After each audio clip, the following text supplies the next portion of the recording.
from Los Angeles, California. We're the Mad Scientist Party Hour.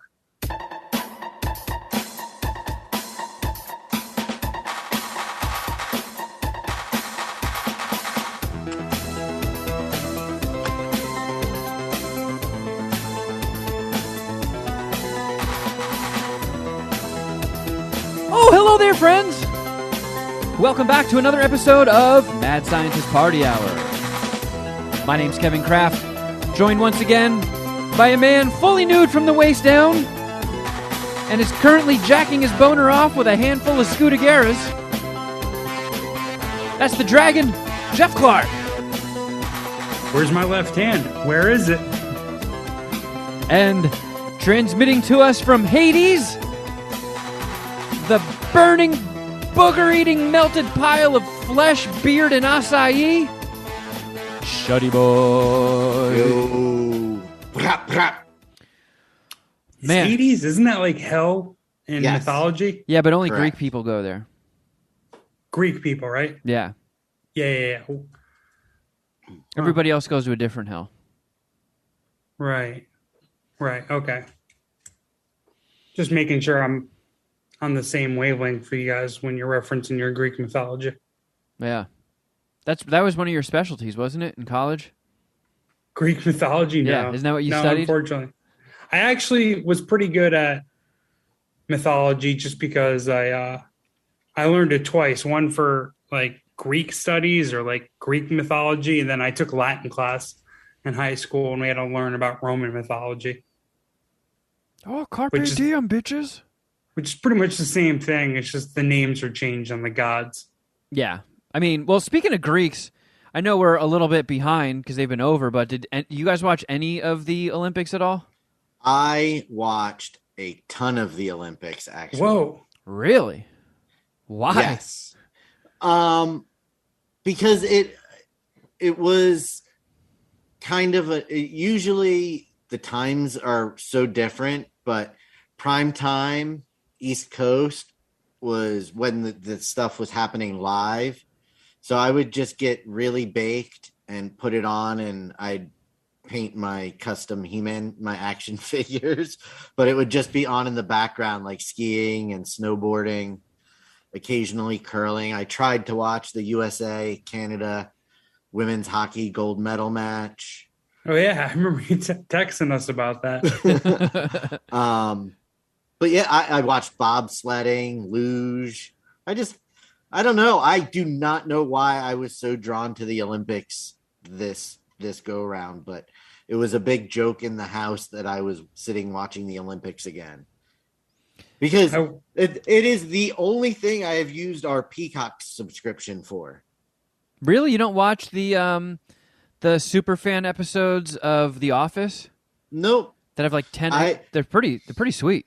I used my Peacock subscription more during the 2 weeks of the Winter Olympiad than I did the whole prior 6 months.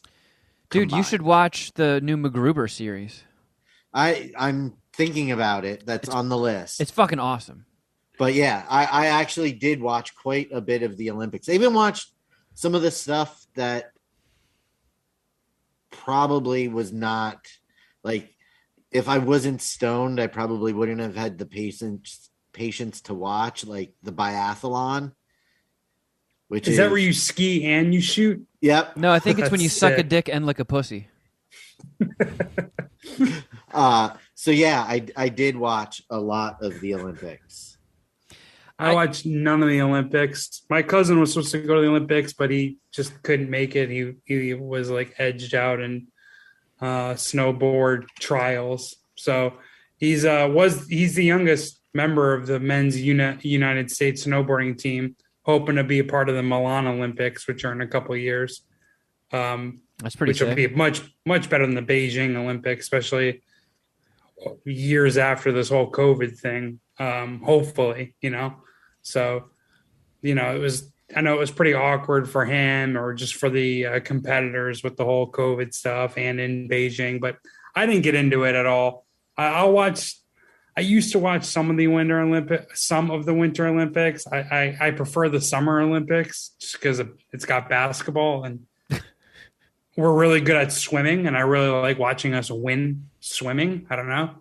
But like, I don't know. I can't really get that into the right. I can't get that into the Winter Olympics. I think part of the draw was I wanted to see what my peers in the snowboard world were doing, since I'm now one of them. My fellow professional snowboarders. Yeah, since you're a contemporary. Yeah. Trying to see if anybody out there is as good as me. I kind of think the Olympics are like a front for a child pedophilia organization. That seems logical. I feel like that guy Larry Nassar. Seriously, I mean, how many gymnastics coaches or medical professionals have some sort of end up getting popped for fucking sexual molestation? Like that guy Larry Nassar was like the head doctor for U.S. gymnastics, and I don't know, he's doing what, 700 years in jail, something like that. Like I heard a mechanic one time got busted for pedophilia. I think they all might be it. Mechanics too? Yeah. He's making fun of your generalization, Geoff. But I don't think that Geoff is necessarily as far off base as Kevin is making it sound. You think the Greeks started the Olympics however long ago? The Greeks did start the Olympics. I'm not going to dispute that fact. No, but in order to have like a kid fucker legion? No, but I don't think you understand that the Greek Olympics were not quite in the same vein as. All right, well, this is fun. Yeah, well, why don't you fucking host the show better? You brought up the Olympics. I don't know. What do you want me to do? I thought I was saying something interesting in MSPH. You mentioned the Olympics. Of course I have to talk about kid fucking. I mean, how can you bring up a topic if I'm not supposed to talk about kid fucking? The Puminati come in here for hot takes, and I gave them one. I gave them a hot take. All right. And there's to Shuddy's point, there is a big difference between the original Greek Olympics and then the World Olympics that they started 2,000 years later. Big difference. But yeah, they probably did start it for child molestation. That's right. I mean, wrestling in the Greek Olympics was naked, so. Dude, yeah, one of the hottest takes I ever heard was in sports management class. And the guy who actually was accused Roger Clemens of taking steroids that he gave him, he was indicted by the Congress, guy Brian McNamee. I talked about it on this podcast. He once said that the WWF or wrestling started as like as a male prostitute service that Vince McMahon's father ran himself. And it was like it blew my mind when I hear that. And I don't believe it's true, but fuck, was that a take? One of the craziest things I've ever heard said out loud. And it was in class. I'm just jealous that Shuddy Boy, when you put on the cock and watch the Olympics, you got cool stuff on there. Because every time I tried to watch it, like I did see a little bit of snowboarding. I saw the snowboard cross, which I always find entertaining for some reason. It's crazy because half of the stuff at the Olympics now you used to only be able to watch on Winter X Games, like snowboard cross. Yeah, is that the racing? The snowboard racing? Yeah, that's the 4 or 6 deep snowboarders going down the same hill. It's just so crazy how they glide, like they all glide the same way, and nobody wants to get too much air, so like they leave a tiny little ramp and get the lowest amount of height possible, and then just perfectly land on the other side. It's kind of cool watching it all be so slick, even though it's not, the most entertaining thing in the world. They have to know that if they just got physical, like if the sport allowed for like punches, or for like knocking each other down, like you could be professional. Like people would pay to watch that. Oh yeah, I think they should do like that Road Rash game on PlayStation or Sega Genesis. Give them weapons. Yeah, have like little hooks with chains dangling, so you can pass them and grab like a chain, and then just beat the fuck out of the person next to you. I think I think it was a little bit more aggressive in its early stages, like in the early Winter X games. If I remember correctly, I think there was a lot more pushing and shoving, and it was a little bit more gangster than it is. So they had to now. refine it when it got into the Olympics? Yeah, I think all of that's been refined You know quite what? a bit. I'm back on your side, Jeff. They are a bunch of kid fuckers. This is bullshit. Right. I mean, the road rash, or road rage. What did you just? Road what was that? Rash. Road Rash. Road rash. That fucking video game is awesome. We've talked about That that, was a number sick. of times recently too. I mean, That's small a perfect- tangent. They just announced in kind of a similar game, Twisted Metal is going to be a series on the cock Yeah. with Anthony Mackie. I saw that too. I didn't really like Twisted Metal. I can't like visualize what that would look like, but Me I might neither. give it a shot. It does Were sound you cool. a Twisted Metal player? Yeah, I like Twisted Metal too because it had like a lot more unlockable hidden things. Like you could destroy the Eiffel Tower, and it falls over and creates like a little offshoot that you can go, like a hidden area. I like that stuff a lot. So that was like one of the first PlayStation games, right? For the first PlayStation. I don't remember the literally order, but just played Twisted Metal 2, and I don't remember how. I actually never had PlayStation. I was rocking the Nintendo 64, and I was on the edge of like, I don't know, asking for PlayStation for like Christmas. But then I knew PlayStation 2 was going to come out, so I just completely changed over to PlayStation 2 moving forward. I think at that I point, had but to I never got the first one. play it on the PlayStation Network somehow. oh man, I got to figure that out because that was sick. I hope No, When me the and the show- kids were all playing it, taking turns playing it. I swear to God, I believe you. over Christmas. I believe you too. Let me see. This is gonna bother me. Hopefully, to sort of piggyback off the heat of a new show coming out about it, that'll get them to revive maybe some HD versions, or I don't know. If Shuddy, if you're saying you can already play it, I kind of want to play that. I'm sure the graphics will be a bummer. You always look back on games with fond memories, but for some reason, like N64 and PlayStation 1 stuff aged, I'd say, worse than NES or Super Nintendo or Genesis stuff. There's just archaic polygons and Yeah. blobby There's shapes. like a weird bridge from the graphics that we have now Yeah. to from like Super Nintendo, Sega Genesis, like side scroller games that were just super fun, right? Man, But- fuck it. We can move on to something else. Don't you guys have something to rake me over the coals with?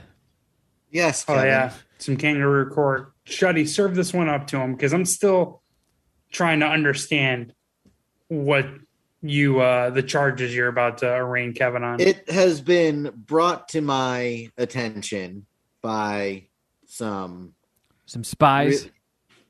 I wouldn't say spies, some Puminati who have Love you, spent Kevin. the last 10 years, 10 plus years, believing, that you were a certain kind of person and trusting the words that came out of your mouth. And now, after some recent revelations on the Jason Ellis Patreon show, they don't know what to believe about you anymore. Because according to everyone, including me, in all the years I've known you, which is over 20 at this point, the lie that's always been fed to all of us is that you do not eat onions. Yeah. Man, That's you the dragged thing. that out so long that I stopped paying attention. What'd you say? Kevin alleged over the years that he doesn't like onions and Does not that came eat out them during right. in any form, in any way. He spits on them. He hates them. He wants to vomit when they pass his lips. Blood dye. Yeah, like we've talked about you having to eat onions as like a punishment and that being like the worst possible punishment you could get. And now I was I led to have believe that literally you might seen you throw a fit in Panera Bread because your sandwich came with onions on it. So what is this, Kevin? What is he talking about? Make sense of this, because I don't get it. One of the most passionate Kevin Kraft takes that I've ever known since I met you. It's like, 1, you don't like sports, and 2, you don't like onions. Yeah. And I think I always thought you disliked onions more than you dislike sports. I do, because sports are boring, but at least they don't make me barf. But this is what Shuddy Boy is getting at. So this whole thing got brought up on the Ella show about my hatred of onions, and then Jason, there was an Ellis Mania where I fought Will Pendarvis, and I knew Will was stronger than me and tougher than me, and he was going to kick my ass. But I was still confident that I could make it through the first round, and Jason was like, "There's no fucking way." And I was like, you had great moral support for that fight. I did. Shuddy Boy was in my corner. Probably the only time in my life he's been in my corner. But I was so confident. I was like, Jason was like, "Okay, how about this? Let's make a bet. If you make it through the first round, I will put on a pair of rollerblades and rollerblade around the ring in front of the whole crowd. And if you lose in the first round, you have to eat onion rings off of a man's erect penis." Oh, that is not fair. That is not fair at all. Did you turn that? You turned that deal down, right? He did not. Of course, no. Under those terms. Yeah, I was like, I am that confident. I will put that on the line. And when that bet was made, if I remember correctly, the agreement was for a 3-minute round. No, there was actually no round agreement, but all of the amateur fights were like 2-minute rounds. So if you weren't a pro or a main event, your rounds, it was 3 2-minute rounds. Jason then, a week or two later after I agreed to that bet, changed the first round and only the first round to be 5 minutes. And I was like, oh, what the fuck? So I did make it through the first round, and I think like a minute and a half into the second round, and Will and I were so exhausted, like it hurt me to breathe. My lungs were so exerted. You were spitting blood. And then Will... He split your lip. Like, I remember between rounds, you rinsing water out of your mouth and spitting out some blood. And then Will, after he won, the EMTs had to come in and hook him up to oxygen. Jesus. So we both fucking went for it, but I did not have to eat onion rings off of a penis. And now Jason wants to do a bit, try to drive more traffic to the Jason Ellis Show YouTube. He's like, we should do an event where it's kind of like Deal or No Deal, and a case gets opened, and you either have to eat donut or an onion ring off of a dildo.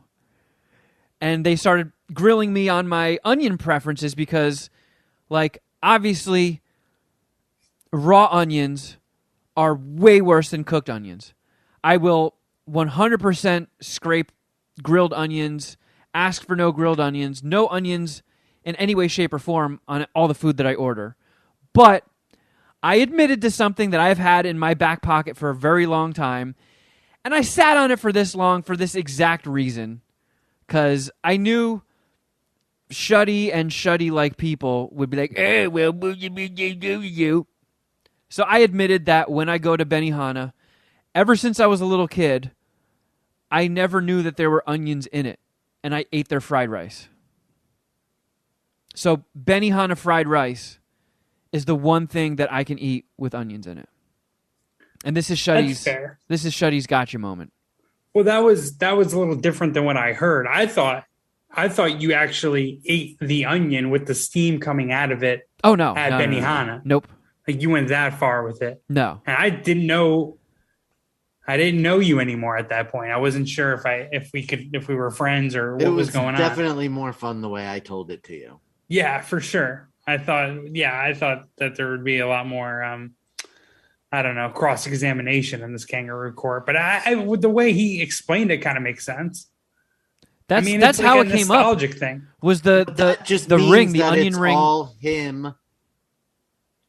Yeah, it's all in his head. It's not that he doesn't actually dislike onion. Well, that's not true. Because Shuddy, you've even been out with me before where I ordered something without onions, took a bite, and then barfed because they didn't take the onions off. But I've also watched you eat Benihana completely oblivious to there being onion in the fried rice and have no problem. So it's not the onion per se is my take on it. Well, this is my rebuttal. Benihana is so fucking bomb. I mean, and is such an incredible establishment. Benihana is not on trial here. There is nothing. Benihana is not to blame for any of this. No, I'm just using the epicness and wonderful establishment. Praise be to Jeebus. Thank you for Rocky Aoki for creating such a splendid restaurant chain that is such a beast that even they can get me to eat onions in their fried rice. Well, I don't like how you've spun this. If, Shuddy, you'll remember when we were in Weehawken and we would get very stoned and order perhaps the most delicious Chinese food in existence, Great Wall, I always got my fried rice with no onion. I'm, again, not disputing all of the shady things I've seen you do to avoid onion. I'm questioning the validity of all those moves, and is it really just a long con? And why would you not get the onions taken out of the Benihana fried rice? Because he didn't know they were there, is his argument. Yeah, I was eating my whole even life. though they make it right in front of you. Okay, well, no, I was a little kid. Like, we used to go to I come from a Benihana family. Yeah. We're a Benihana loyalists. We're a Twizzler family. So much so that we took you to Benihana in Vegas when we were out there for an Ellis Mania the last time, because it was around your birthday. We did? Yes. Oh, yeah. Remember they sat those two random people on a date with us and Angel was wasted and wouldn't leave them alone? Oh, yeah. And then we walked 2 miles back to the Hard Rock. Oh, yeah, that sucked. Angel's a bit of a villain, let me tell you. So, I mean, I forgot what I was going to say, but that is my defense. When I was a little kid, we did every event was at Benihana. I lived in a house with, my grandparents, my mom, my uncle, a bunch of my aunts. And anytime it was somebody's birthday, Benihana was the venue. The Benihana in Short Hills, New Jersey, just crushes. And I was so, enamored with what was happening. And honestly, at that point, I didn't even know onions were my hated things. I wouldn't eat salads. There were, vegetables I avoided because I hadn't pinpointed what the thing was that made me barf all over the place. So I avoided a fuckload of things. But I must have never noticed because there's a huge show going on and little fucking rambunctious Kevin with his ADD at its zenith was just overwhelmed. My senses were overwhelmed. They snuck it by me, these crafty bastards. They got onions in my fried rice and I ate them and never knew. And then once I got older and realized onions were the culprit and I saw them chopping it up and putting it in there, I was like, hey! And my family was like, oh shit. I was like, why are they putting onions in? And they're like, Kevin, there have always been onions in it. And I was like Willem Dafoe in Platoon. I fell to the ground on my knees and raised my arms to the heavens, just went, "Aye!" But I powered through. I think the verdict is he's secretly an onion lover. Yeah, I'm really, I don't know. This is confusing. Because, your hatred for onions to me was so aggressive that you could pinpoint them in any type of dish and be like, well, fuck, this is ruined because of onions. Yeah, and now it's possible that's not the case. I can't eat that because I'll taste the onion that was taken off of it. Yeah. Look, I don't claim to understand the magic that Benihana works. But Benihana, it's the only exception. I wish I had a better explanation. So are you willing to at least concede or admit that other places could have that same effect or same luck with onions, incorporating onions in their dish, and maybe you don't notice it, and every time you try out a restaurant or a new one, you just assume that they don't have that skill? and it's like a proactive measure.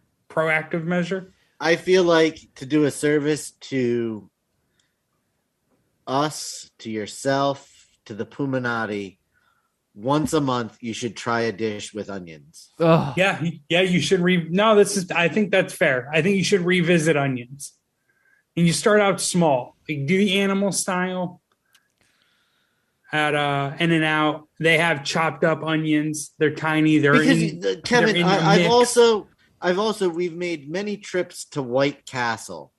Yeah. And no matter what you ask for no onions, the way they cook burgers at White Castle, you're getting onion. That's correct. And what I do is I disassemble the burgers because their patties have holes in them. And what they do when you order a White Castle without onions, they just scrape it off the patty.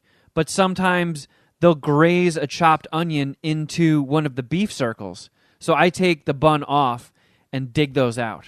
Right. No, but they're steamed on top of onions. So onion is in the burgers and you do fairly well with those. Yeah.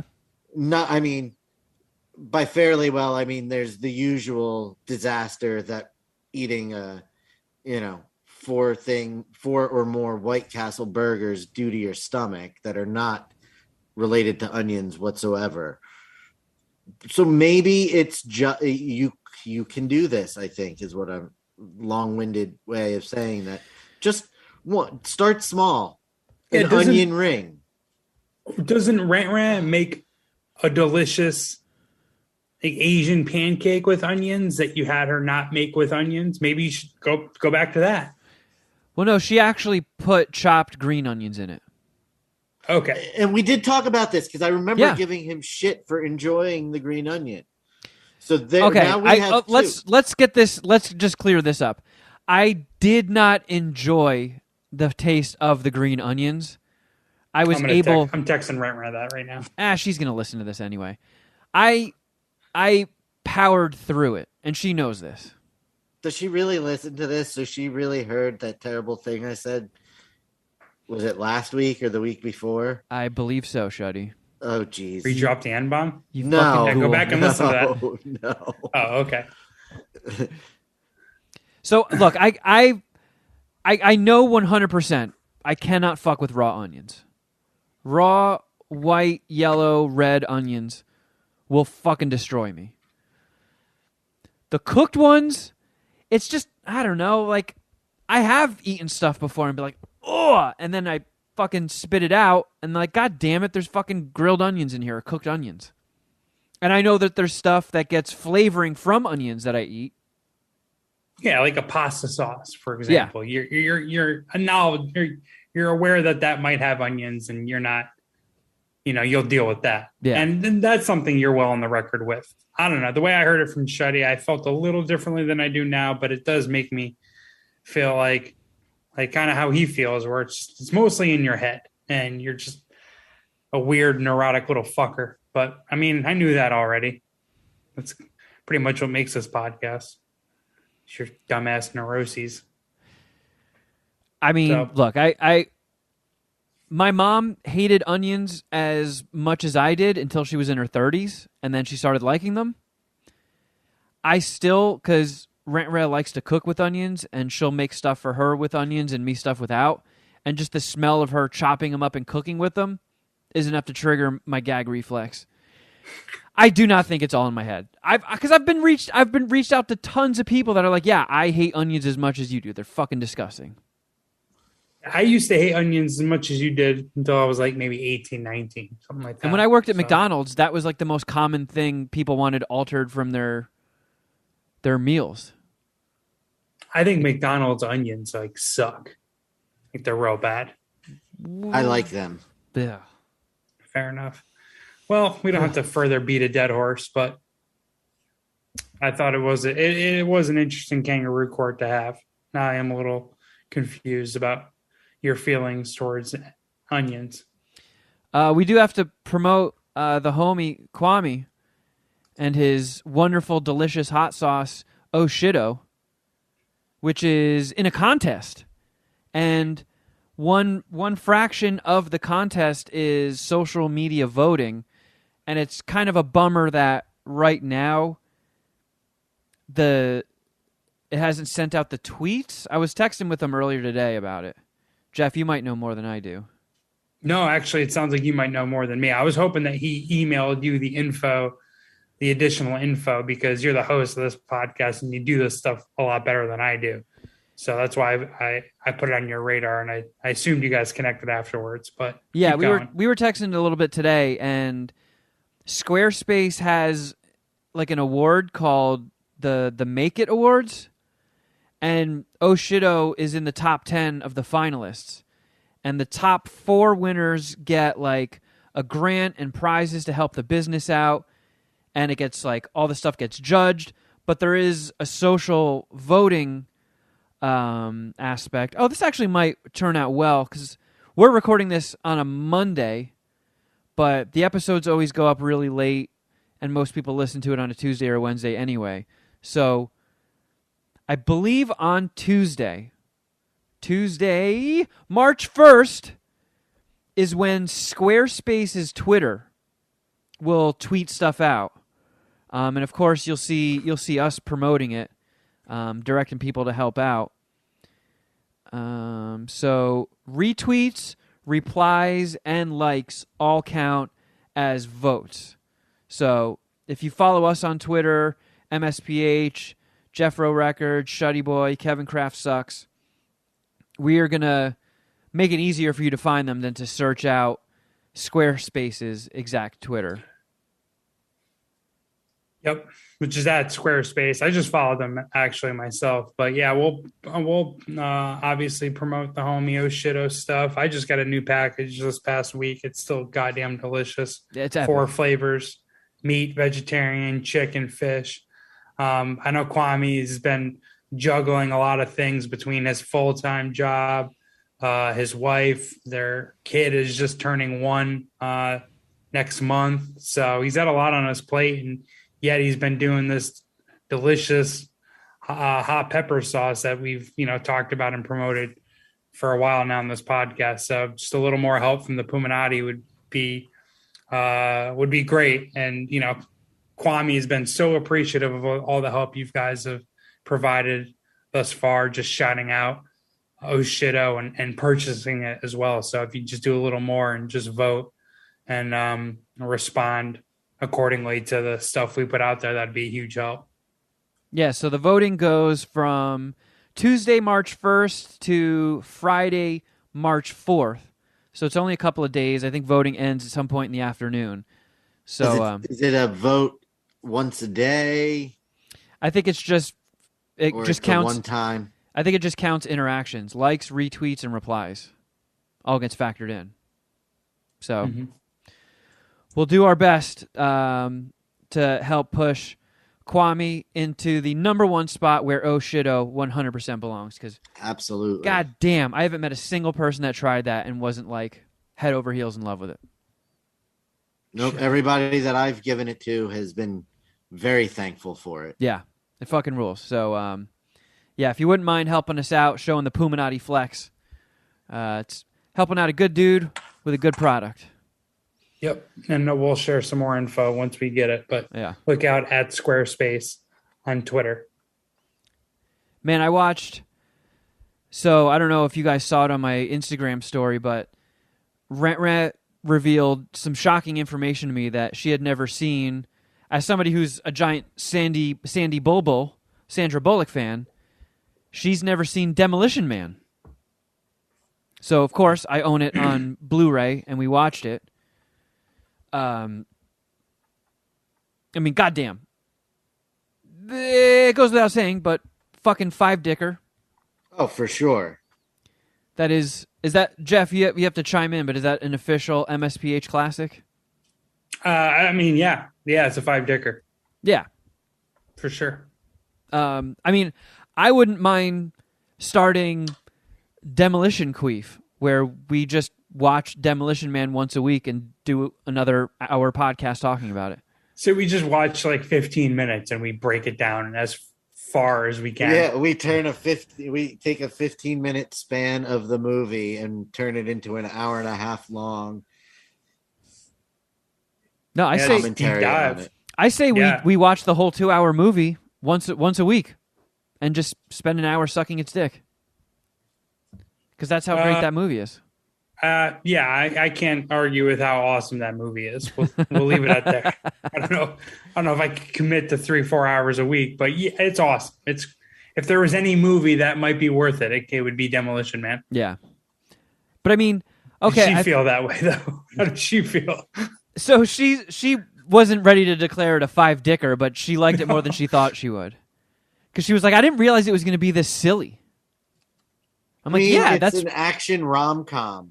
That's why it's so good, because the action's awesome and it's really funny. I mean, this has some of the best running gags ever. There's no more toilet paper, and instead there's 3 silver seashells on a shelf.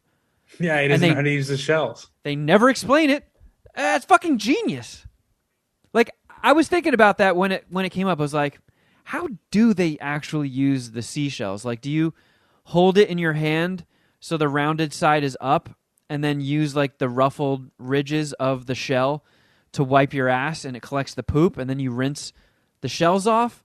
Or do you hold it sideways like a straight razor getting a shave at a barber, and you use that to scoop the poop out of your butt crack? Yeah, when I watched it as a kid, I thought that we might be getting like seashell toilet paper when we get older. They just like the flying cars. It's never happened. They should have done that 2 years ago when everybody was like, all the toilet paper shelves were empty in all the supermarkets. Just put seashells. Yep. Should have been seashell time during the COVID lockdown. Absolutely. I mean, Demolition Man takes place in 2032. That's only 10 years from now. Oh, I know. Who knows how much life is going to change in 10 years? Now, okay. That was the perfect opportunity to introduce the 3 seashells. It'll be post World War III. It'd be crazy. Would you be disappointed if 2032 is like Demolition Man, or disappointed if it's not? I'd be probably disappointed if it was. Demolition Man was not a cool society, if we're being honest. Salt is illegal. Yeah, which, I mean, it could help improve the public health and safety, but I definitely don't want to live in a world where there's no salt. I fucking love salt. I want the tech. I don't want the social constructs of Demolition Man. Yeah. Like, there's no more sex. You have virtual sex.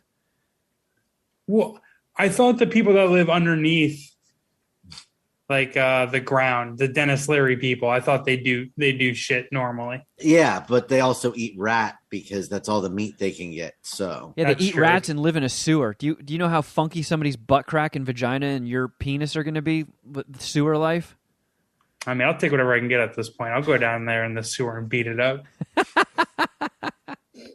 Just kidding. Well, I wonder if there's if the 3 seashells are like poop magnets, and you flip it on and it just like vacuum sucks the poop out of your ass crack. I like your original point where it is like the perfect bit, because there are so many guesses on how to use a seashell, and none of them actually like sound right. Yeah. Like, it's impossible. In my opinion, it's impossible. But I just like the whole movie. Like, yeah, he doesn't know how to use it. They're like kind of laughing at him. It's like, what the fuck? Man, maybe that should be the Oscar punishment this year. Whoever loses, whoever gets the least correct, has to get 3 seashells and figure out how to clean their poopy ass after a dump. Well, I found the answer. Was there like a Reddit forum, or did like the writer of the movie have an answer? This is a quote from Sly Stallone himself. More important than any of that. Okay, what's he got to say? Explaining that a writer told him, you hold 2 seashells like chopsticks, pull gently, and then scrape what's left with the 3rd. Wait, how do you hold seashells like chopsticks? I feel like that wouldn't work very well. Yeah, and then inverting them and scooping poop out of your ass. So you're basically holding them. Right? Did I say that right? You know what I'm talking about, right? And then Yeah. you have to go underneath. How many hands? In my case, I would go this way. Yeah. Yeah, you're going to end up clipping your nutsack with the seashells. Yeah. I'm gonna fucking squeeze my dick with the seashells. Man, that's fucked up. Man. Yeah. Imagine how I felt the whole time as a front to back wiper. Like, what do you mean seashells? No, I don't want the seashells. And then who cleans your poop off of them? There's only 3 seashells on the shelf. Everybody's using them. Yeah, so then do you get up and go to the sink and wash them and then put them back? It seems like toilet paper, because when when Sylvester Stallone comes out of the bathroom, he's like, I just gotta tell you, you guys are out of toilet paper, and in its place you got these 3 seashells. And then they're like, it was like when Instinctual Motivation was asked what his name is, and he looked at Jeff like, seashells? You don't know the seashells? Sandra Bullock goes, in the 20th century, they used wads of paper. They snicker like little bitches. Yeah, it's like, wait a second. So the thing they wiped their ass with, they didn't have to carry to the shelf, to the sink, and wipe all the poop off of them and their fingers. They just wiped their ass through it in the toilet and got to go back to their life. Yeah, and Sandy, it's not the 20th century. It's the 20th, 19th, 18th, 17th. You know what I mean? It just goes backward. We were always using toilet paper, as far as I know. Yeah, but I don't know when the toilet paper, I guess, started. But man, that was a hell of a revelation, Shuddy. What I don't remember, and I need your help on, because it's been a while since I've seen Demolition Man. Is Sandy Bullock hotter in Demolition Man or in Speed? Demolition Man. I thought that. Yeah. That's what I always thought, but I can't remember. I mean, it's hard to differentiate because she's so goddamn hot in both of them. But yeah, but she's like more aggressively hot in Demolition Man. It's like more of just like it stands out more. Yeah, she's futuristic hot, which is cool. Man, that was her prime.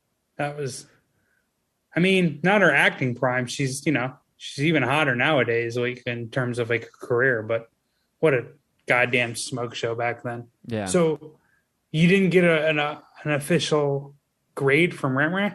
I didn't. I mean, I know what's her shit and what isn't. I knew she wasn't going to be blown away by it. Right. But you couldn't go further into your relationship without her seeing Demolition Man. Yeah, So I was critical. You did what was necessary. Yep. Yeah. I've been watching some other stuff too. Like I don't think I've seen anything new, but I've been trying to make my way through a lot of the movies that were nominated for Oscars.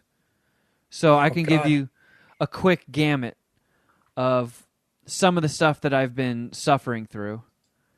I'll start with one that wasn't even nominated for an Oscar. I got tricked. I thought The Last Duel had something, and once it was done, I looked and was like, "Oh fuck, that this was not nominated for anything." Hold on. I thought The Last Duel kicked ass. I'm very interested in what your thoughts are. It was okay. It was a little slow. Pretty rapey, obviously.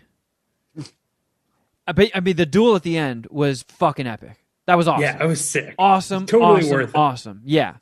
And I did appreciate the Rashomon style telling of the story. Like it goes through like Matt Damon's account of how things happened first. Then it goes through Adam Driver's perspective and how he views how the whole event's played out. And then the wife, the wronged party, gets the final say of like, here's what happened. And then you just see the duel. And the whole point of the duel was like, okay, we obviously have no evidence and can't prove beyond a shadow of a doubt who is right here. So God will decide who is right. So whoever wins this duel, God has taken your side, and whatever you to believe to be the truth is the truth. And it was cool, but like Ben Affleck's hair, like why does Why is he Guy Fieri? Why does he look like he's in a ska band? Why does Matt Damon have a mullet? Why are they all French, but they have English accents? Okay, that's very particular, or that's something that I get behind. But like, why the hairstyle? I mean, whatever. I don't know. Why does that throw you off very much? Because he looked ridiculous. Ben Affleck and Matt Damon both look ridiculous. They had to have those silly haircuts. Like, would the story not have made sense if Ben Affleck wasn't bleached and had a bleached soul patch? I don't know. I don't see how that's really deterring you or throwing you off at all. I mean, it's fucking, what is it, like 1400s France? They could have been doing a bunch of weird shit. Who knows? They didn't have bleach back then, did they? I don't know. What the fuck do I know? No. Well said. All right. I mean, I'm just kind of learning what mammals are. I don't know. France in the 1400s, they could have had bleach, perhaps. Let me pull these up so I can just give my quick dick sucking reviews on them. I see. I really wish Shuddy and the entire Puminati saw this movie because there's a lot of fun things to talk about. Matt Damon's 100% on the right, correct? Like you're 100% on Matt Damon's side in this one, right, Kevin? No, I'm on the wife's side. I wanted Matt Damon. Consider the woman's opinion. We're just talking about the guys. I gave The Last Duel 3.5 dicks. Ah, jeez. I thought you could have given it a better score than that. I watched with The Last Duel. I watched The Tragedy of Macbeth today on the bike, which I knew was going to be a chore because. Yeah, you're probably graded better than fucking Last Duel, you pussy. You onion eating pussy. And anytime I start thinking that I'm like a fart sniffing, Letterboxd art house movie nerd, I just watch something Shakespearean and I'm like, oh yeah, I am very lowbrow. I don't get it. I don't get Shakespeare. Fucking kill me. Iambic pentameter is fucking stupid. Saying thou and doth. Fuck off. That's a stupid way of talking. I hate it. Ooh, thou doth jacketh my penis off yonder vigorous thrusting mushroom-headed jizz fly out across thine faceathin. Shut up! One of my favorite conspiracy theories ever, though, is that William Shakespeare didn't exist, or it was actually a combination of a bunch of writers putting together his plays. I heard he stole them all from a chick. That's another theory. Yeah. Women weren't allowed to write things, so some woman who was just like a beast of a playwright was cranking these out, and he was just like, all right, well, I'll be the one that takes credit for it since you can't have any representation or whatever. And the best reason to pin all that down that I ever heard was, I guess, he lived during the King James translation of the Bible. And they brought together the best writers to help do the King James, the current version of the Bible, and he wasn't invited. And that was the best reason or explanation behind it. Maybe he didn't write all that shit. I don't know. That's very interesting to me. That's a random thing I just want to bring up that really doesn't have any staying power in this combo. But anyways, how many Macbeth dicks are you sucking? I mean, I'll give it credit. It had very, very cool shots. It was shot almost like the Seventh Seal, the Ingmar Bergman movie. It was, black and white, very eerie, very creepy vibe to it. Everything was always foggy and misty. I liked how they did the witches. The witches were super creepy in it. And there was a pretty fucking cool fight with Denzel at the end, where he has no weapon and this guy's coming at him with a sword, and he fucks this guy up, knocks him down, and then he's like, oh, I knocked your sword away and knocked you on your ass. Here's your sword back. Let's keep going. Oh, so there's gangster. Yeah, there's some gangster shit at the end, but it's not like Akira Kurosawa used to do, where he would loosely adapt some movies on Shakespeare plays and just put his own spin on it. This was I think word for word, the Shakespeare play just done on screen. Yeah, I mean, it's pretty hard to beat how Akira Kurosawa used to do it. So yeah, I got you. Like nothing sets my ADD off like people doing that thou and doth shit. Like I hate that. I cannot pay attention. I don't know what the fuck is happening. I might as well just put this movie on mute. Which is it? Sorry, my bad. Go ahead. What? I was going to say, it was Baz Luhrmann who did the Romeo and Juliet with Leonardo DiCaprio, right? Yeah, and I've never watched a movie from him ever again. I was just like, I'm done with this guy. I'll never do it again. I watched that for the first time because I want to be a Leo completionist, and I don't understand how people don't talk about that Romeo and Juliet the way they talk about Gigli, because that is an epic whiff, a molten turd. It was a huge success. I saw it in the theater. Some people swear by that movie. Sophomore in high school. It's because it was Leo and Claire Danes. Yeah, I mean Claire Danes at that time was like kind of like a mega star. Like that was like her peak. And if you really like go back and look at her career, that was probably like pretty much the final, like not the final thing that she did, but it was like, I don't know. I think it ruined her career moving forward. Like that was like the height of her success, and she fucking went down from there, I would argue. But yeah, I mean, Leonardo DiCaprio, even at that time, was like such a mega star that movie was always going to do well. Yeah, he wasn't though. That was before Titanic. No, I think everybody was. He was on the rise, but Claire Danes was the big star of the Romeo and Juliet. I feel like at that point, Claire Danes had a little bit more oomph behind her than Leonardo did.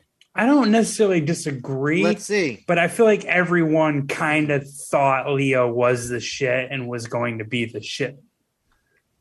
I don't know. But an interesting conversation we've had at breakfast, me and my brothers, that I would like to loop you guys into. That Macbeth, that was done by one of the Coen brothers or both of them? Yeah, Joel Coen. Okay. And the acting was fucking awesome.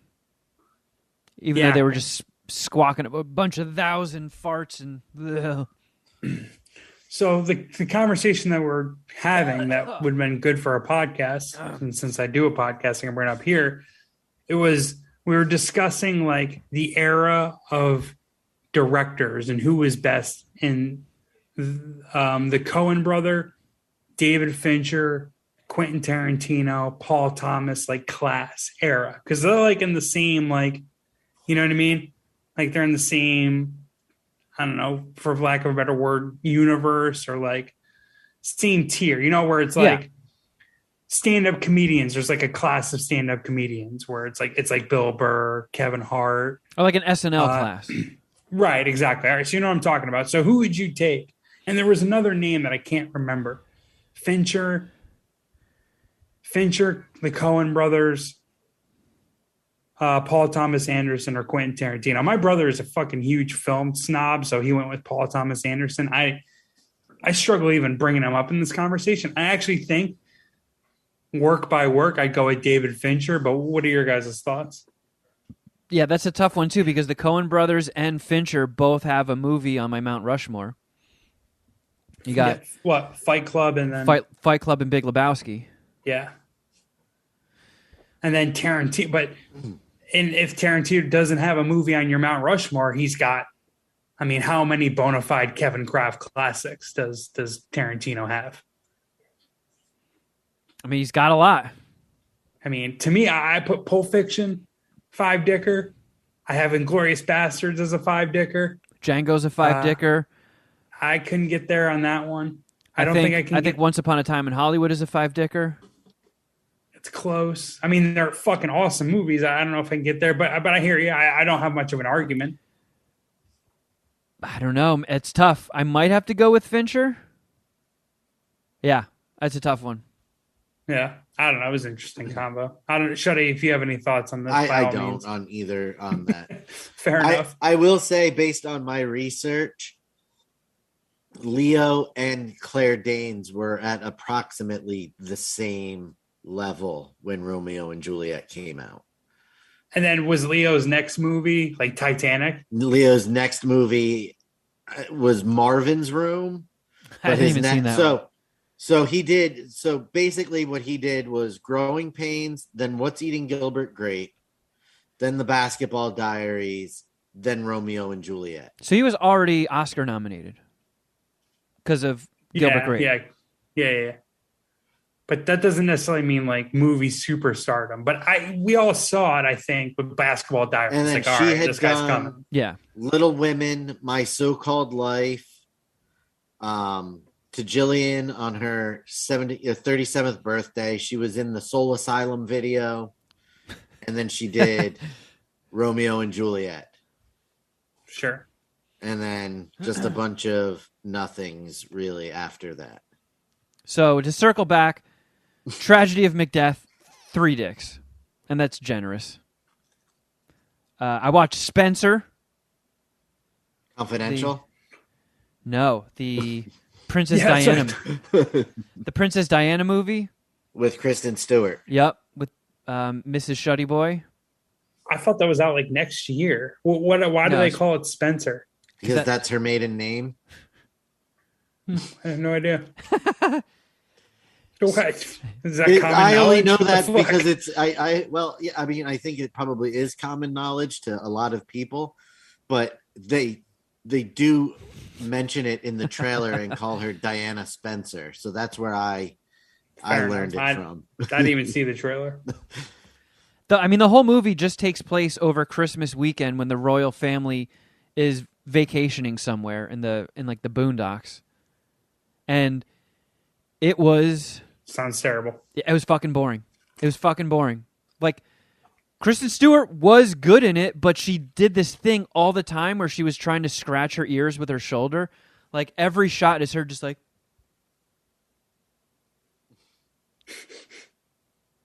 That one was for YouTube. Like, just doing this awkward squirming thing, like rubbing her shoulder to ear. And it was...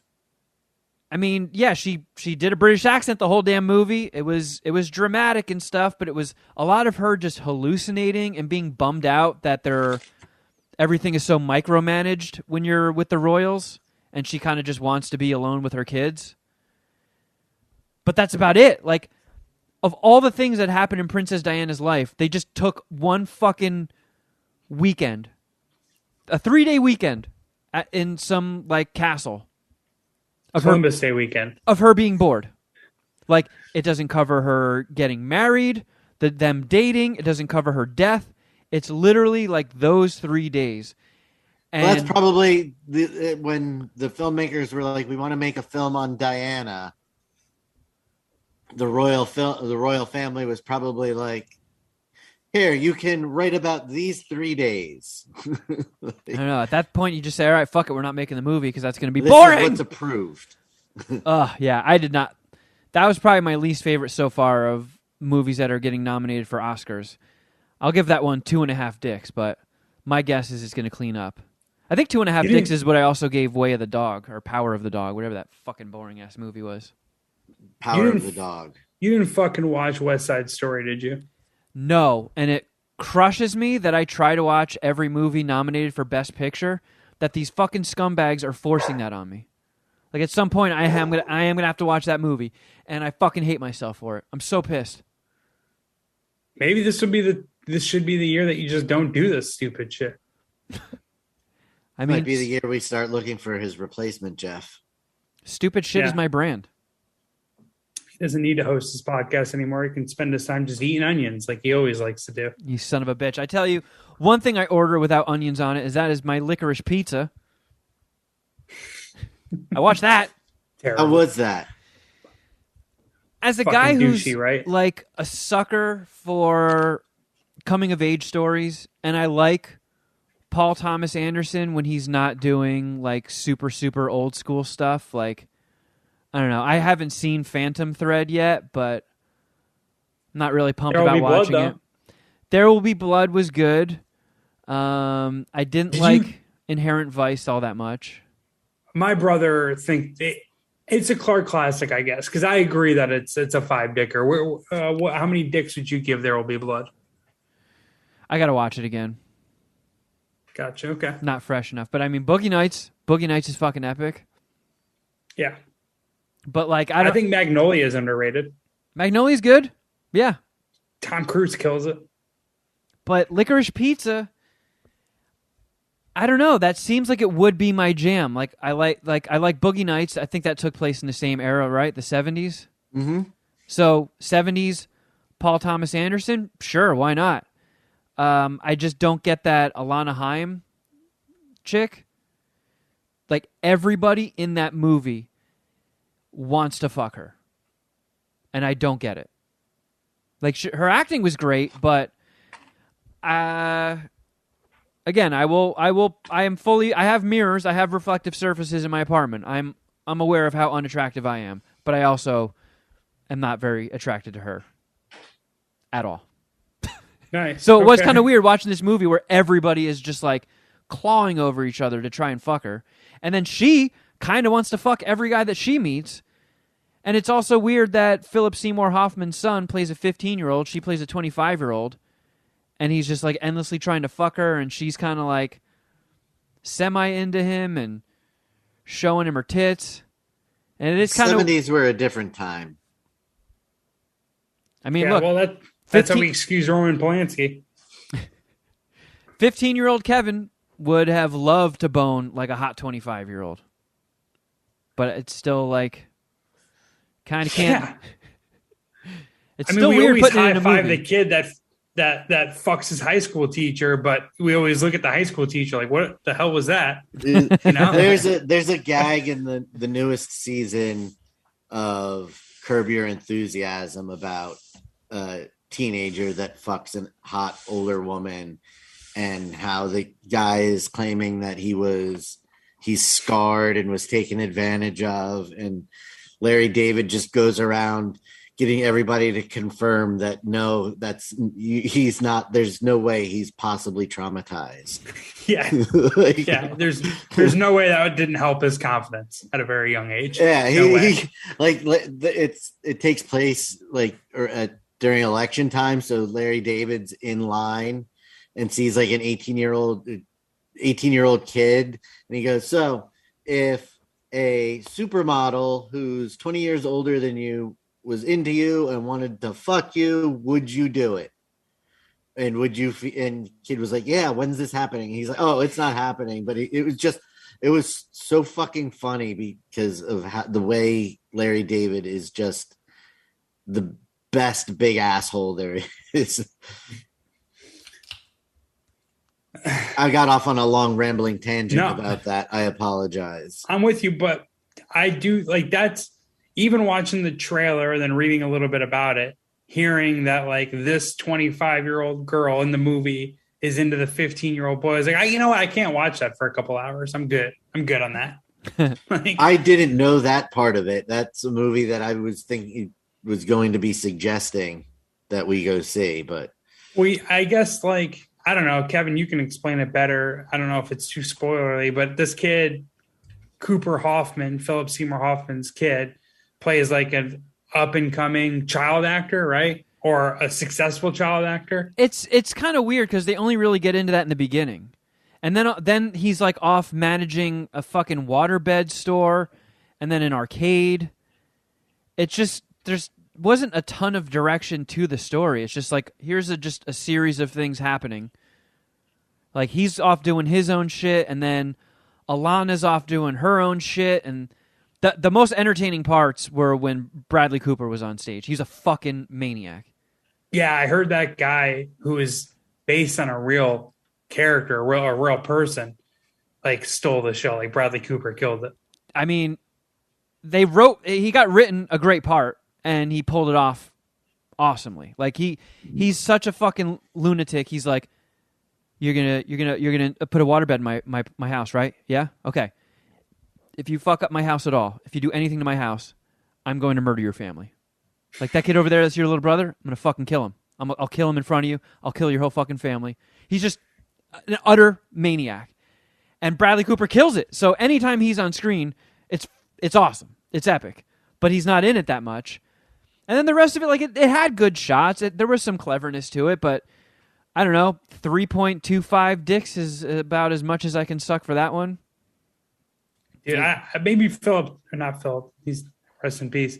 Paul Thomas Anderson should just stay out of the 70s because Inherent Vice goes up there with like Looper as one of my most just disappointing, like one of the most disappointing movie going experiences I've ever had. Yeah. Like I couldn't believe that movie sucked as bad as it did. Yeah. And I don't know, like I'm just turned off by that stuff. And I got like very similar vibes when I saw the Licorice Pizza trailer. Like it was, if not Marry Me bad, shout out to Bonesy, but the Licorice Pizza trailer, like I laughed when I was watching it in the theater. Like, are you fucking serious? Seriously going to try to foist this shit on me, Paul Thomas Anderson? I mean, I will say it wasn't as bad as Inherent Vice. Fair enough. And then the final one that I watched was The Eyes of Tammy Faye. Yeah, I don't even know. I'll Google it. I saw that one. It's Andrew Garfield and jeez, never mind. Jessica Chastain. Yeah, playing Tammy Faye Baker and Jim Baker, the televangelist. I got to say, if I were handing out the Oscars for best female lead, I'd probably give it to her at this point. Let me see what the actual categories say. Did Jessica Chastain get nude in it? No. Have we ever seen her naked? I don't know. I thought she has some like you have to consult warlocks. Mr. Skin. She probably does have warlocks, but I don't think she's ever revealed them. I like the ginger look on her too. I'm sorry, keep going. So she killed it. She did like a great performance. She also sang all of the music in it. So she basically covered all of Tammy Faye Baker's songs in the movie, and they just re-recorded them with Jessica Chastain singing. She's got a great voice. I feel like she knocked it out of the park, even though it wasn't the most exciting movie I've ever seen. And I never followed these televangelist stories all too closely, but it seems like the movie worked overtime to paint her as kind of like almost like a liberal televangelist, because she didn't want to get political.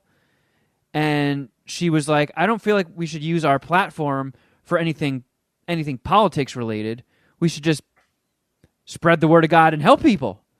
And she would have AIDS patients on the show and talking about how homosexuality isn't bad, and then that would piss off Jim Baker and who's that other scumbag who got in deep shit? Jerry Falwell, that guy. Yeah. Who was played by Vincent D'Onofrio. Yeah, and he was kind of scary as Jerry Falwell. Like anytime he was like commanding the direction of how things were going to go in that whole world, I was like, oof. That is one fucking churchy Joe Ned Flanders I would not want to fuck with. That guy is straight up scary. Jerry Falwell or whatever his name is, a fucking evangelist capo, right? Yep. Yeah, dude, gangster. So that one definitely wasn't the most exciting movie in the world, but I see why she got nominated because she did kill it. And I think I gave that one 3.5 dicks as well. So far, there's no 5 dickers that I've seen in the Oscar world. Yeah. I gotta look at the best picture nominees. There might not be any 5 dickers in there. Actually, Dune was in there, right? I don't think Dune was a 5 dicker, but it was good. Yeah. I feel like Dune is my favorite of the movies that I've seen, but I don't know about its chances of winning. It's probably not boring enough. That's fair. Yeah. It's going to be next? West Side Story, isn't it? Actually, I really liked Look Up. I'm looking at Don't Look Up. Yeah, sorry. I'm looking at the nominees right now. You like Don't Look Up more than Dune? I think so. I actually think I think Dune 2 is going to be better, and I think it's going to be pretty sweet after they got past the world building stuff. I think when Zendaya, that's how you say her name, I think when she gets a bigger role, the story will take off a little bit more. And I actually want to cape or go a little harder for Don't Look Up, because I don't think it's getting the buzz that it deserves. Because I haven't seen these other movies outside of Dune, but it feels like it's got to be as good, if not better, than most of them. Like, have you seen Belfast yet? Have you reviewed that? I did. I don't think I reviewed it because when we were staying at the Airbnb for my dad's funeral, there wasn't really much to do in the area we were at, so we watched a lot of movies in the Airbnb, and one of them was Belfast, and I think it was myself, my mom, my sister, and my grandma, and at one point in the movie, one of us was asleep. I think you did review it. Oh. Yeah, it was boring. Or at least when we went over the Oscar noms when they were first announced, you made a point of saying how boring it was. Yeah. So you've seen King Richard, and that one you gave a pretty good review to, actually. I thought you liked that one, right? Yeah, King Richard was a four-dicker. You saw Nightmare Alley? Yeah. Or no? Yep. What was, how many dicks? I think that's a four-dicker as well. I like Nightmare Alley. Yeah, I tried to watch it, and I couldn't get through it. But I was also pretty high, and it was late. I can't stay out past like 9 o'clock anymore. Okay, so what's next on your Best Picture preview list here? Have you seen Coda yet? I haven't, and I don't have Apple TV. And I tried watching Coda through an alternate means, and it didn't. It didn't have a Plex server. No, it didn't have any subtitles when the people were signing. Oh my God! I have also supposed to know ASL. So, I also tried. I have watched 2 movies through that same platform with that same issue. Creed 2. Every time the Dragos were speaking in Russian, there was nothing on the screen. So I have no idea what their conversation to each other was. And then I made it, we made it about 2 minutes into, oh shit, I can't think of the name of the movie. The John Krasinski. Quiet Place? Quiet Place. The first Quiet Place with sign language and no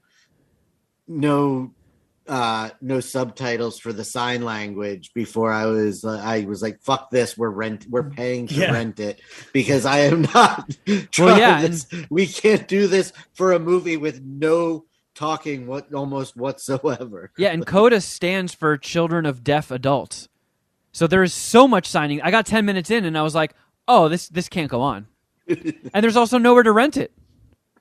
Like, it's not on Prime. It's not anywhere. You have to have like Apple TV. So do Redbox still exist? I think they do, right? Oh yeah, there's one at the Ralph's by me. Maybe I can check it out there.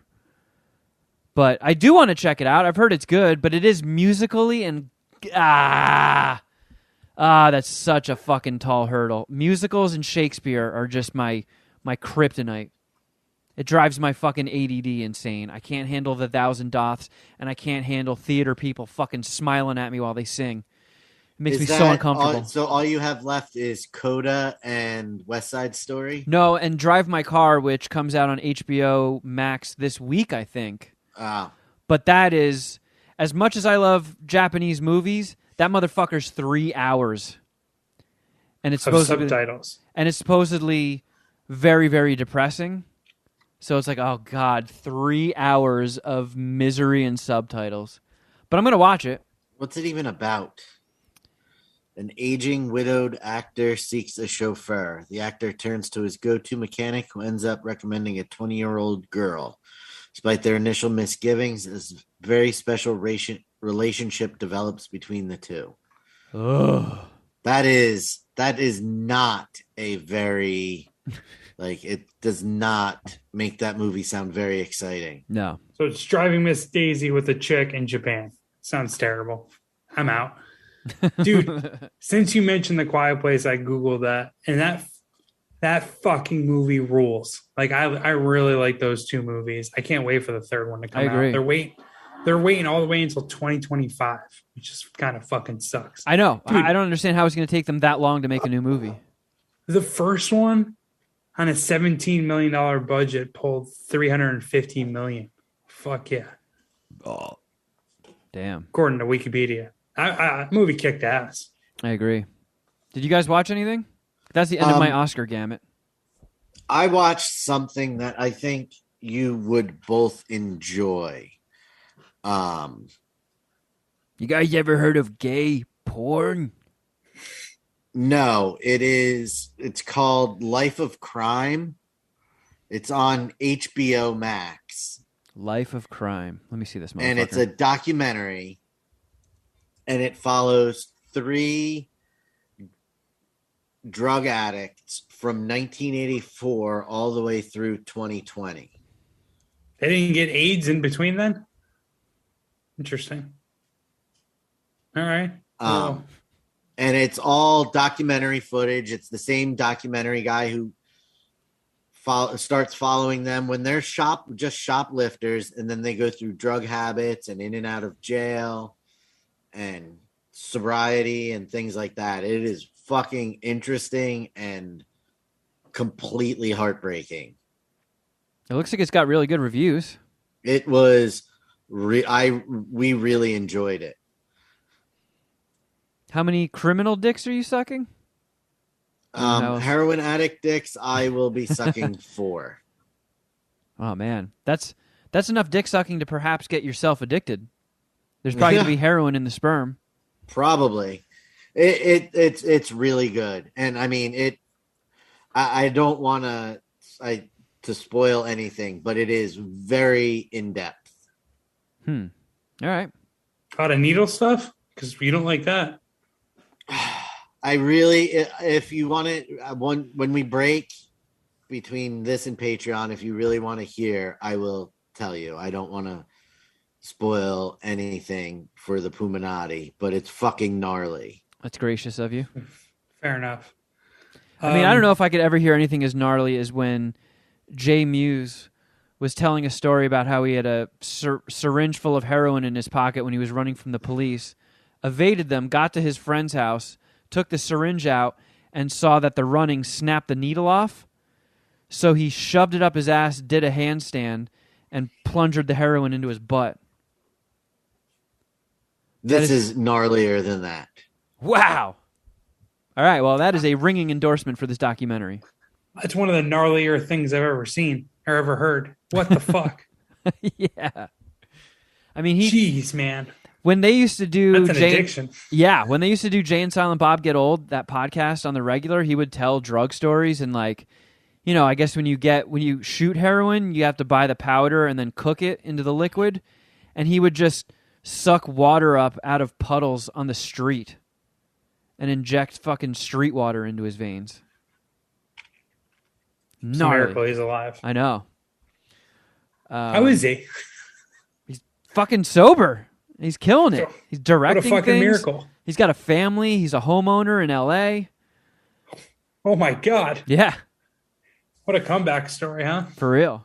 Yeah, he was using and addicted to heroin when they shot Jay and Silent Bob Strike Back in like 2000, Jeez, 2001 or whatever. Christ. Yeah. Jeff, did you watch anything? I watched the second part of the Kanye West documentary. Don't really have much to add. I thought it was better than the first. They just showed recording studio sessions of. I thought you had seen the first 2 last week. No, it was just the first one. There's 3 parts. Have you watched them all? I think. Well, no, they come out. The first part came out 2 Wednesdays ago. The second one came out last Wednesday. I think the third one comes out this Wednesday.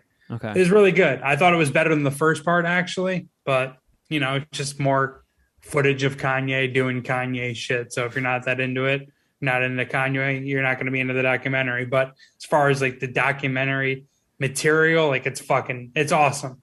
Like it's actual like footage of him in recording studios with Pharrell, Jay-Z, Ludacris, and they're all just kind of like blown away about what Kanye can do. And it's sick footage. And I really enjoy it.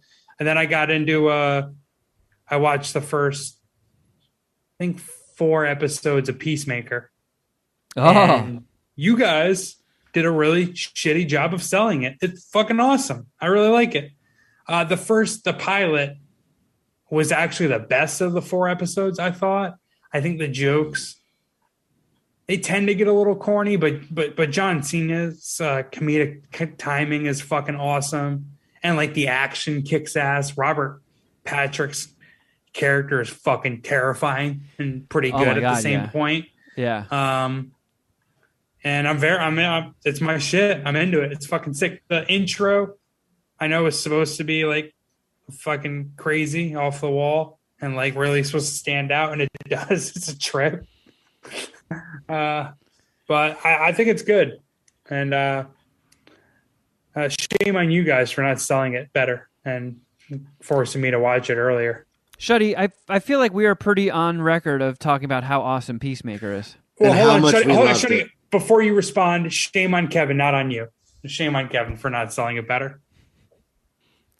You scumbag. Right? Don't you agree with me, Shuddy? Kevin was not as boisterous in his approval of the show as I was, I will say. Yeah, absolutely. And we wonder why we can't get James Gunn back on here. Oh, you couple of sissies. You couple of sissies.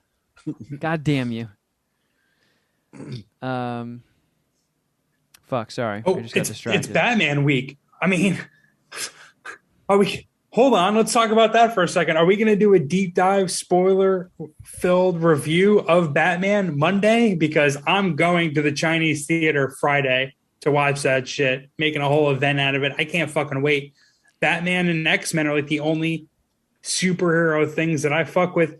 Kevin, you're making a look. YouTube can see it. We can see it. I know you're doing something this weekend because you're not included in the Batman move. Are you not seeing Batman though? Is that what you're about to say? There is a possibility I will not see Batman by Monday. Stop. There is also a possibility that I will not see Batman by Monday. I'll tell you guys this now. I will not be on the podcast Monday if these guys don't see Batman. I'm going to Colorado with my Jeff family. Clark guarantee, which isn't worth very much, but I'm going to Colorado with my family, and there's going to be a lot of them there. I don't think I can be persuasive enough to convince everybody to go to a theater for 3 hours. Is Rent there? Yes. She going? Yes, she will be there. Just go with her. Just bolt with her. I mean, okay, so here's the thing. It's Batman week, Kevin. I do fly back on Sunday, so there is a chance I could make the argument, like, let's go see Batman so I can talk about it on MSPH. Rent is very aware of how important MSPH is, and she even sometimes asks me, what movie are you reviewing this week? So she knows. Right. It's not Rent's fault at all. It's your fault.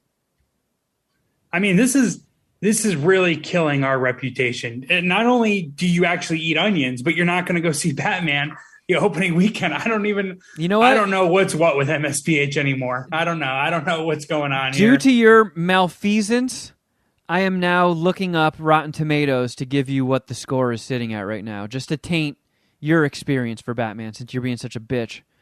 Leave your taint out of my mouth. Or wait, leave my taint out of your mouth.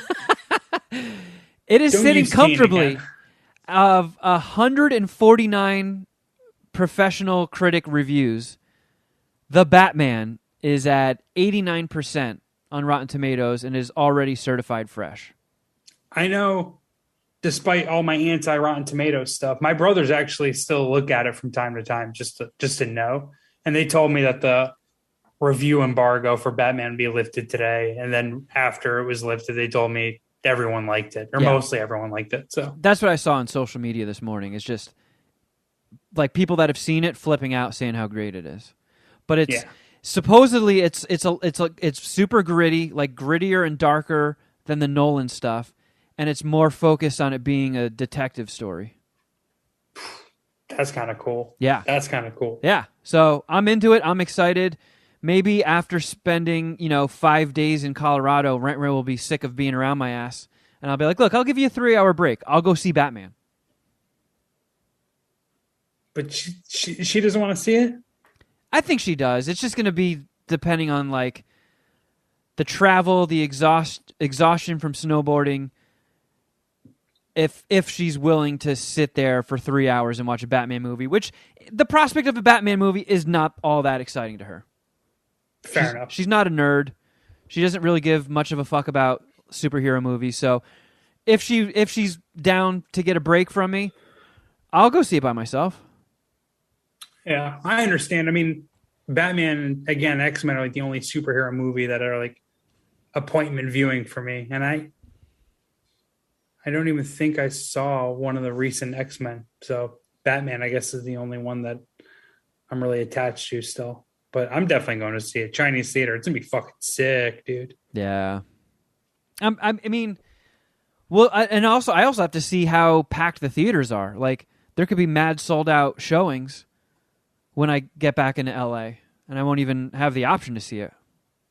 Yeah, I mean, I'm assuming like the Friday and Saturday tickets. The Chinese theater. What are the other big LA theaters? I mean, they're probably sold out. Right? I pick Alamo Drafthouse, and then sold out. The right? Regals and AMC's. Sure. And they just got rid of the indoor mask mandate in LA, so all the people that were triggered by that are going to be flocking back to the theaters.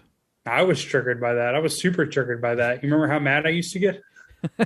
Hey, you still went and saw Jackass with a mask. That's right, I did.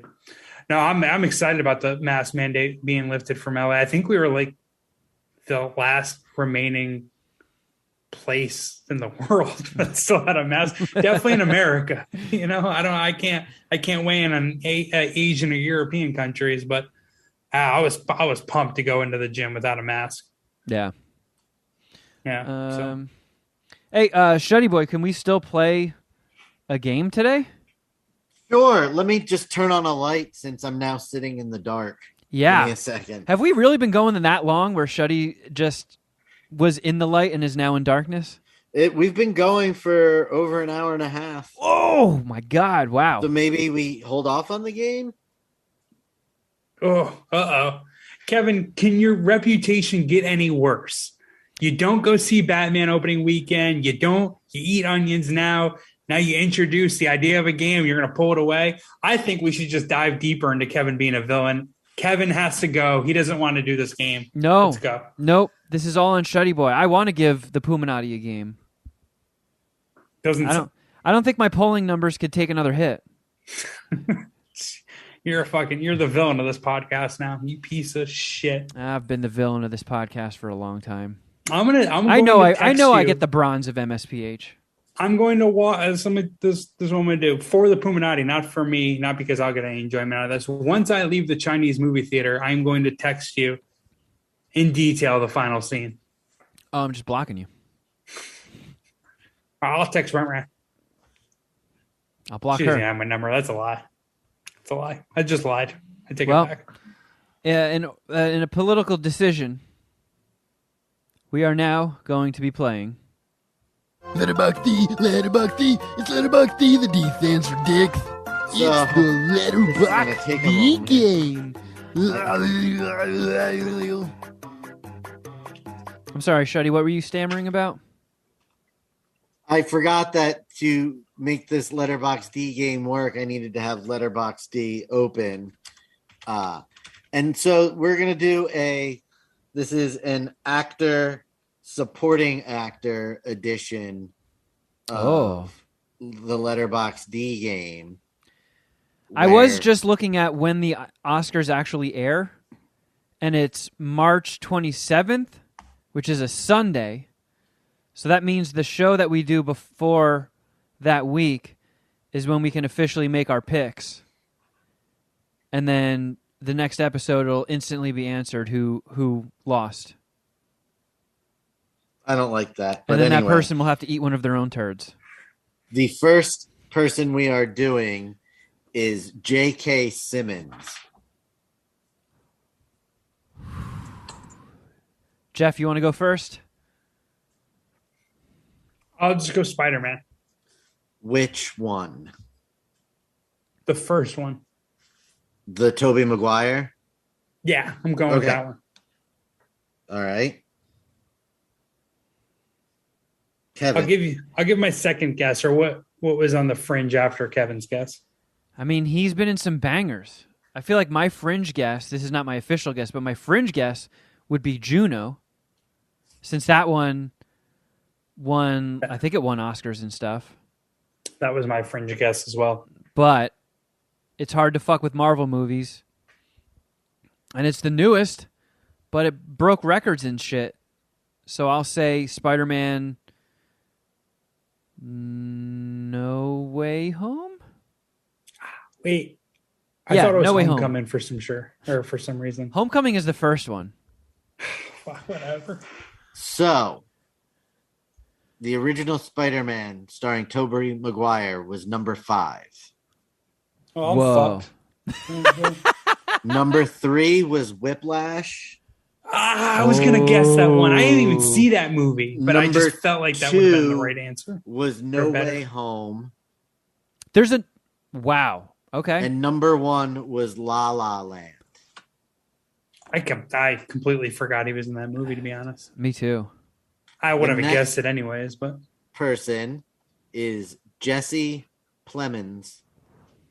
Real quick, the La La Land Oscars fiasco is seriously my favorite moment in Oscar history. If not, it's one of the better non-sports live TV moments. It's up there with like a good old Kanye West award ceremony outburst. Like, Yeah, it's just that's it was rubbing just shoulders. Like, what the fuck? That's rubbing shoulders with Kanye trying to steal a VMA from Taylor Swift and Baba Booey throwing out the worst pitch in history. Yeah, I'll nominate the Kanye Mike Myers Hurricane Katrina telethon moment as probably the just like the all time like just cringiest live TV moment. That, like, no. that is strong. Just the reaction alone when Mike Myers' eyes shoot out of his head like Jim Carrey in The Mask when he's like, President Bush doesn't like black people. Oh! Yeah. Like Canadian ass Mike Myers probably shouldn't have been up there with Kanye West, and then just Kanye West putting him in that position. So was that the first time perfect. Like the general public was like, oh, this man might be retarded? Yeah, maybe. I think that's when like the consensus reached that point. But when you go back in the second documentary, they played his Grammy acceptance speech, and you get some hints of like this motherfucker, man. Jesus Christ, this guy loves himself. He loves himself. Oh wait, so what was happening, Shuddy? Jesse Plemons. It's your guess, Kevin. Meth Damon, huh? Yikes. See, most of my TV stuff for him is TV. Like, that's all I got. Like Breaking Bad and Fargo. I have one guess, and if you take it, I'll be pissed. I mean, Power of the Dog. Okay, cool. I'll go Judas and the Black Messiah. Ooh. Good movie. Really good movie. I love that one. I've only seen it once. I mean, they're both Oscar bait movies. Coming in at number 5, Judas and the Black Messiah. Dude, this is like me picking the $75 case every time on Queef or No Queef. Coming in at number 3, doing pretty well this episode. The Power of the Dog. Okay. Number 2 is I'm Thinking of Ending Things.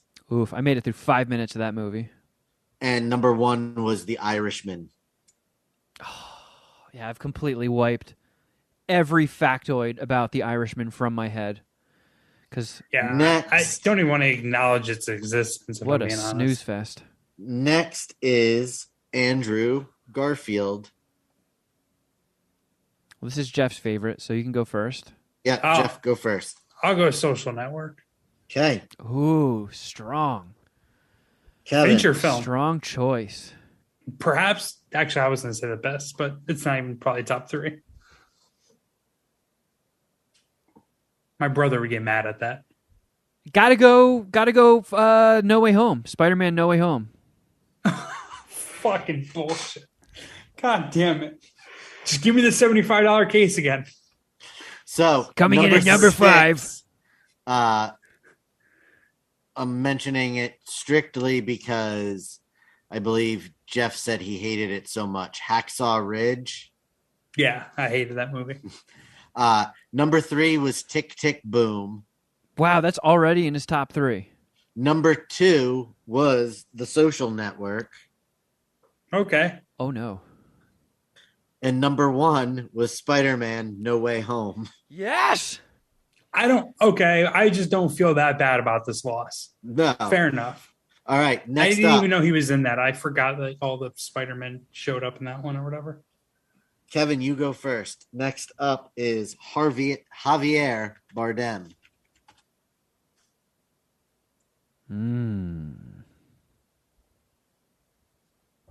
Javier Bardem.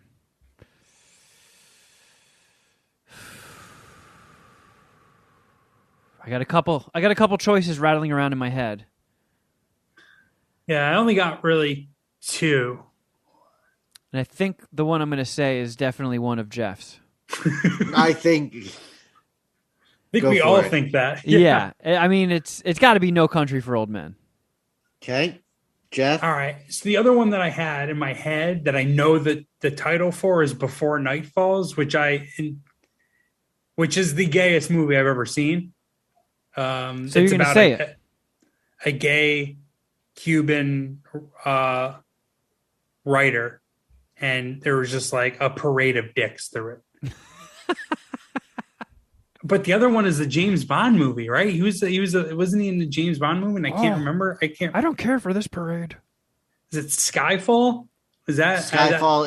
He is in Skyfall. All right, I'll go Skyfall.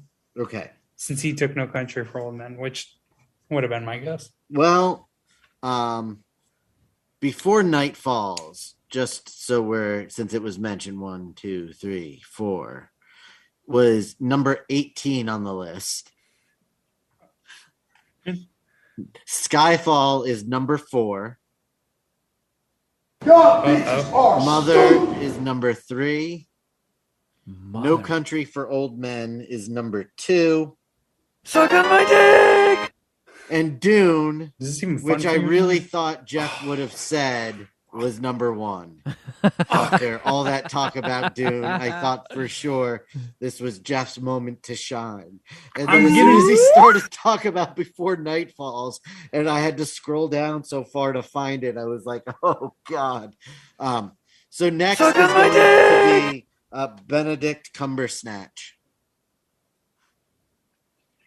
And it's Jeff's guess first. I completely forgot. My age and my loss of short-term memory because of weed, I completely forgot Javier Bardem was in Dune. That bums me out. I don't really know any Benedict Cumberbatch movies.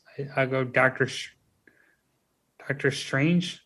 I almost called him Doctor Strangelove. Yep. I mean, that is. All right, I'll go with that one. Kevin. I got to hear some more Benedict. Oh, wait a minute. All right. Wait a minute. Can I take that back? You can. Yeah, your finger did not move from the chess piece. Yep, you're good. Yeah, I kept rambling, so I can continue. Okay. I was just thinking about Doctor Strange, but what I meant to say was Avengers Endgame. Okay. Okay, what? I better win this one or I fucking quit this game. I never want to play again. What I actually meant to guess was Avengers Infinity War. No! Oh, God. Now we're just flipping coins. I swear if I lose this bullshit. So, Doctor Strange was number 6. Thor Ragnarok was number 4. Avengers Endgame was number 3. Ow! Spider-Man No Way Home was number 2. Ow! And Avengers Infinity War was number 1. Fucking horse shit. Ow! Suck on my dick! It sounds like a stupid question. Avengers Endgame was the last of the 2, right? Yes. Yeah. Okay. Correct. But all right. Next up. Ow! Denzel Washington. Ooh. Kevin, you go first. Wow. Denzel's number 1. It feels like there could be like 7 or 8 right answers. I know. I feel like... There's two that are competing in my brain. Yeah. I'll go with American Gangster. Okay. Well, I feel like Geoff is going to say the other one I was thinking of. I mean, were you thinking of Training Day? Yeah. I'll go Training. Yeah, I'll go Training Day. I mean, yeah, I don't know. Malcolm X works, right? I mean, You went Training Day? yeah, I'll go Training Day. All right. Coming in at number 6, Oh, no. American Gangster. Thank God. God, bitches are stupid. Number 4, had you selected it, Geoff, was Malcolm X. Ow! Number 3 was Inside Man. Ooh, pretty good movie. Yeah, I just watched that for the first time recently. Number 2 is Training Day. Where was God! If He Got Game's one, cool, but if not, where is that? He Got Game is way down on the list at number 1, 2, 3, 4, 5, 6.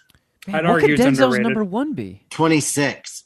Holy A film shit. that you just reviewed called The Tragedy of Macbeth. No fucking way. That's already his number 1? Yeah, doesn't Yes. that call into question the legitimacy of Letterboxd? It just means that it's most popular right now. All right, fair enough. Yeah.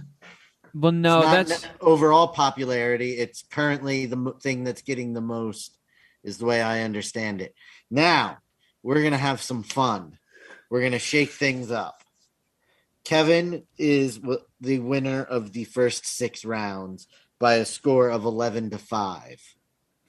Blood But it just so happens that A special 7-point game. that this final actor is 7 points to whoever is highest on the list. Fucking pussy. As the person trailing Geoff, you have the choice of, do you want to take first crack, or do you want Kevin to take first shot so you know where you need to hit above? I'm definitely not deferring. I will take the ball first here. Okay. You idiot. The actor is Willard Christopher Smith Jr., commonly known as Will Smith.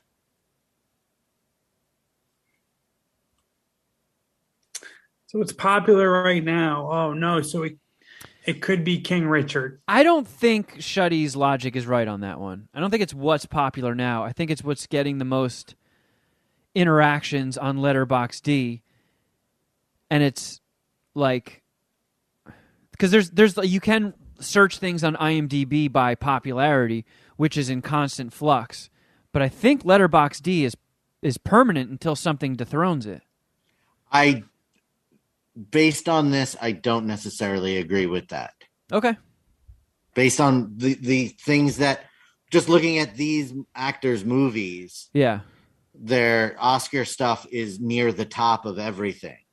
But because I feel like Letterboxd, as it gets more popular, like more people sign up for it and use it, and not everybody goes back and marks every movie they've seen in their whole life. They just use it as almost like a film journal. So I think that's why some of the stuff that's really popular right now is some people's number 1. But I mean, who can really get a fucking finger on the pulse of how Letterboxd popularity works? That's why this is a game. It makes no sense. I think I'll go with. I'll go with I Am Legend. My honorable mention. Actually, I'll say it after Kevin makes his guess. Man, because I feel like Independence Day is going to be higher than I Am Legend, and I don't even know if that's going to be in his top 3. Will Smith, could it be Bad Boys? Ooh, Could it be classic. Bad Boys? What's my favorite Will Smith movie? It's probably Bad Boys.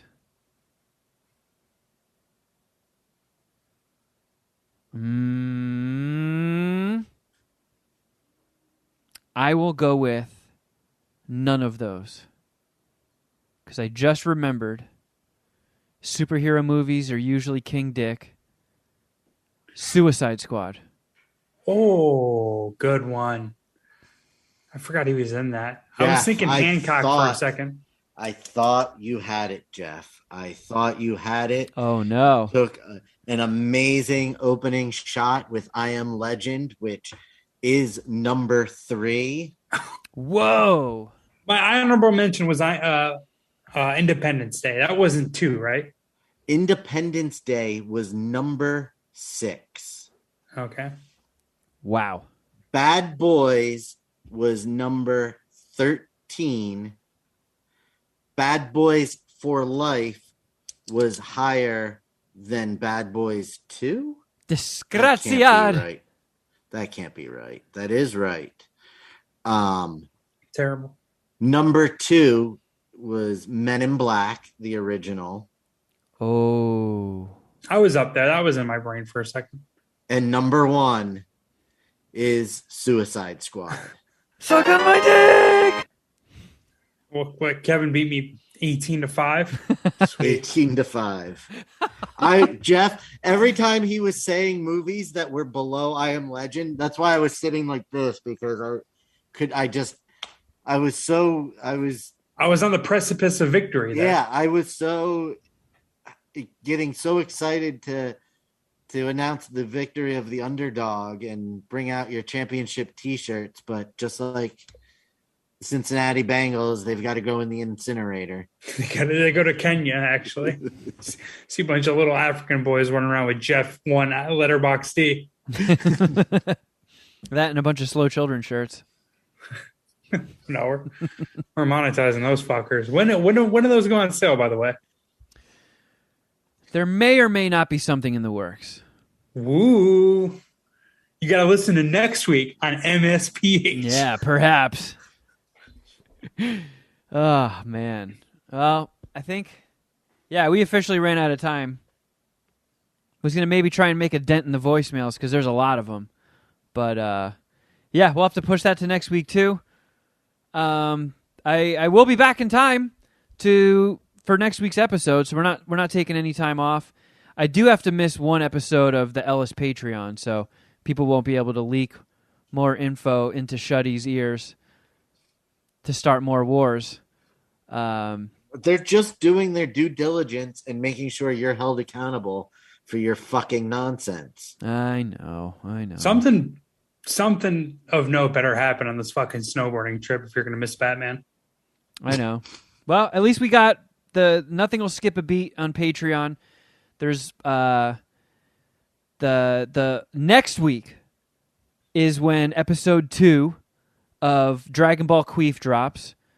As Shuddy mentions in the Easter egg, which you will hear post theme song, people do seem pretty pumped on it, and I'm honestly shocked at the amount of anime enthusiasts we have listening to this show.